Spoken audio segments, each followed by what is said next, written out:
আজকে শুনব জনের গল্প। জন একটা কাঠের কলে কাজ করে।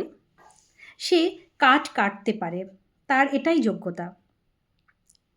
একদিন ভবতোষবাবু অর্থাৎ কাঠের কলের যিনি মালিক, তিনি কারখানায় এসেই শুনলেন খুব অশান্তি চলছে কর্মীদের মধ্যে। তাদের কর্মীদের অসন্তোষের কারণ হচ্ছে জন কেন সবসময় সব ব্যাপারে মালিকের থেকে সবসময় সমর্থন পায় বা মালিকের থেকে এত ভালোবাসা কেন পাবে।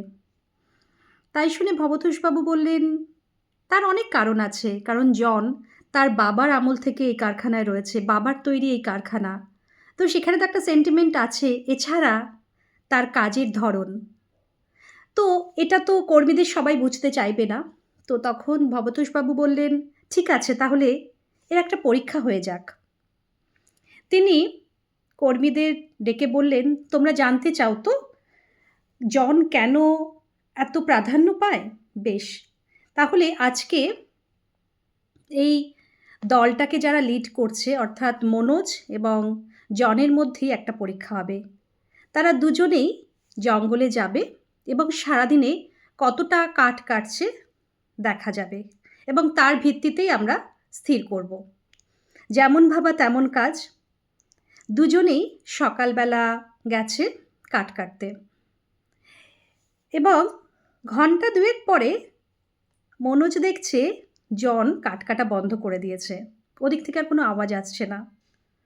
মনোজ কিন্তু কাঠ কেটেই চলেছে এবং মনে মনে খুশি হয়েছে যে আজকে জন কিন্তু তার প্রাপ্য সম্মান পাবে, অর্থাৎ দেখা যাবে কে আসলে বেশি কাজের।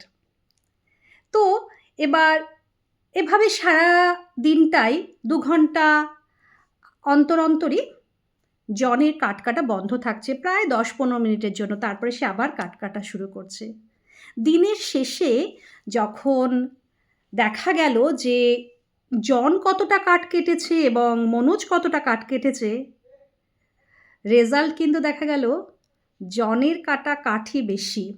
মনোজ তো খুব বিরক্ত হয়েছে, এটা কি করে সম্ভব হলো? সে মাঝে মাঝে ব্রেক নিয়েছে, অথচ সে বেশি কাঠ কাটলো কিভাবে? তখন মালিক ভবতোষবাবু সকলকে ডেকে বললেন এর কারণ হচ্ছে জন এই যে প্রতি 2-2.5 ঘন্টা অন্তর গিয়ে তার করাতটাকে ভালো করে শান দিয়েছে এবং তার ফলে তার কাঠ কাটার পরিমাণও অনেক বেড়ে গেছে। বন্ধুরা, গল্পটা একটা প্রতীকী মাত্র। আমাদের জীবনেও এই বিরতির খুব প্রয়োজন আছে।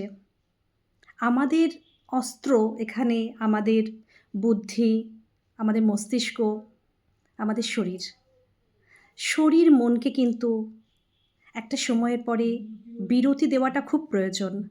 আমরা বলি সময় নেই, কিন্তু যদি এই সময়টাকে আমরা দিতে পারি, আমাদের এই অস্ত্রটাকে যদি শান দিতে পারি কিছু সময় অন্তর, তাহলে কিন্তু আমাদের কাজের কোয়ালিটিও অনেক বেড়ে যাবে এবং কাজের পরিমাণও বেড়ে যাবে। আপনারা কি বলেন? আপনাদের সকলের মতামতের অপেক্ষায় থাকলাম। আর এরকম কোনো যদি আপনাদের জীবনে কোনো উদাহরণ থাকে অবশ্যই কমেন্ট সেকশানে দেবেন। গল্পটা ভালো লাগলে অবশ্যই শেয়ার করবেন এবং যারা এখনও সাবস্ক্রাইব করেননি প্লিজ সাবস্ক্রাইব দ্য চ্যানেল।